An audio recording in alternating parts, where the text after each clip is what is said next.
Right now, somewhere in the world, someone is being buried in a wooden box, lowered into the ground while people in black clothes stand in the rain and cry. That is what we do.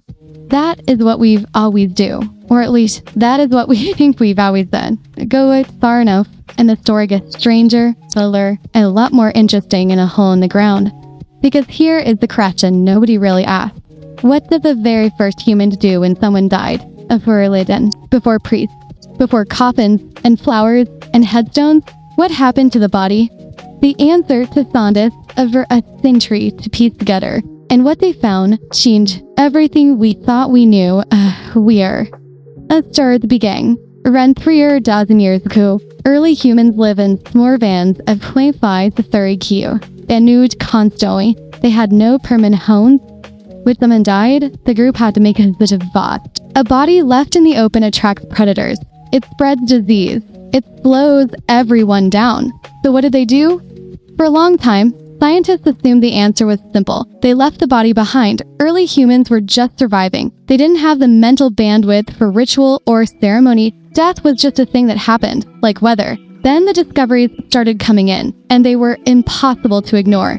In 1908, in a cave in southwestern France, miners stumbled onto something that stopped everyone cold. Buried deliberately in the earth, arranged with care, surrounded by animal bones and stone tools, was the skeleton of an old man. He was missing several teeth. His right arm had been injured years before he died, and it healed badly, leaving him with limited use. He would need to survive. And his community had kept him alive for years, fed him, protected him, and when his son died, they buried him with what looked like intention. This was a Neanderthal. He was not even fully human by modern classification, and he buried his dead. His site was called La Chapelle aux Sades. It cracked open his fate that is never fully closed. For Neanderthals capable of something like grief, if they understand that the death was permanent, they've ain't concept of what came after, we still have a full answer. His burial was real. Now, here is where it gets complicated. Not everyone buried their dead. Different groups handled death in completely different ways, and the method often said something deep about how they understood the world. Some early humans practiced what researchers now call sky burial. The body was left on an elevated platform or a high rock face, exposed to the elements and the birds. The flesh would be gone within days. The bones bleached white in the sun. In some cultures, this was not neglect. It was intention. The body was being returned to the sky, to the animals, to the cycle that had produced it. Several indigenous communities still practice versions of this today. Others went in a completely different direction, cannibalism. And before you close this video, hear the full story, because the archaeology on this is genuinely strange and important. An essay called Goth's Cave and Impland, dating back for 15,000 years, researchers found human bones that had been carefully defleshed, cracked open for marrow, and in some cases, shaped in cups. The skulls of the work tools edges smooth. They were not trophy cups. Researchers believe they were ceremonial vessels, used in rituals of the dead. Even his bones, as were, may have been members of the same community. This of not temper. The site had plenty of bones. This appears to have been deliberate, ritual, a bias the one who worked, consumed as an act of connection, of continuation. The logic being, if I eat you, you do not disappear. You become part of me. Several cultures of course has to be called versions of this belief. It sounds extreme by modern standards. In the timeline of human behavior, it's ties in the icon of the burial tradition keeps showing up. As kept getting older, the more scientists looked. In 2023, the oldest known deliberate barrier was discovered in a cave system in South Africa called Rising Star. The species buried there was Homo naledi, a small-brained early human with a brain roughly third size ours. Scientists assumed that burial behavior required big brains, complex thought, symbolic understanding. Homo naledi shavered the assumption. These small-brained creatures had carried their dead deep into a cave system that required crawling through passages barely wide enough for a human body. They had done in complete darkness. They had done repeatedly. The bodies are placed, not dumped. The positioning was deliberate.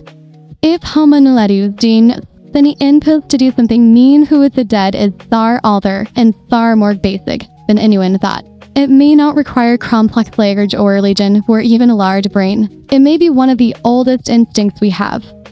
So, why have we moved? What is the point? Researchers have proposed several theories, and most of them are probably all true. First, hygiene. It decomposing in or near a camp is a health risk. Burying or moving keeps the group safer. This is how we hold the freedom and the least mag. That, hub, leading a by at broad scavengers. Bears, hyenas, wolves. Dealing with the body quickly meant one less threat to the living. Third, and this is where it gets interesting, emotional need. Anthropologist Barbara King has spent years studying grief in animals. Elephants return to the bones of their dead. Chimpanzees carry the bodies of their dead infants for days, sometimes weeks. Crows hold what look like mourning gatherings around their dead. The impulse to acknowledge death, to do something bad, appears across species. For early humans, doing something meaningful with the body may have been a way of processing an unbearable fact that someone they knew, someone essential to the group, was gone. Group I die. Burying a dead in a sick place is a way of saying, this is our lane. Our people are in this ground. We belong here. Some archaeologists believe burial trashing are tied directly to the emergence of territorial identity in early human groups. And fifth, something we can only guess at, because at some point, humans started placing objects in graves. Red Ochre, a pigment made from iron-rich earth, sun burial sites going back 100,000 years.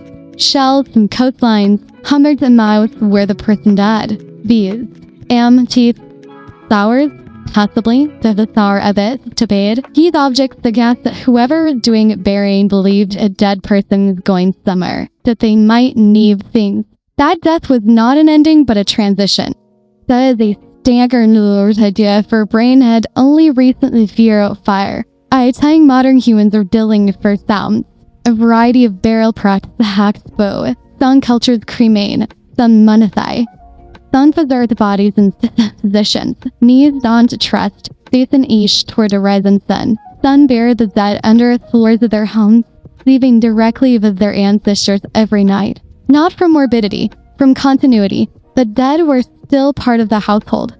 In ancient Jericho, researchers found skulls that had been removed of eye, plastered with clay to recreate a face, and display in home. The expressions, some of them, like them tifa. These are not trumpies. They report it. Attempts to find a summon towards God. We're all this told us that something that tuned is the short of who we are. We did not become human and then start burying our dead. The burying of the dead may be part of what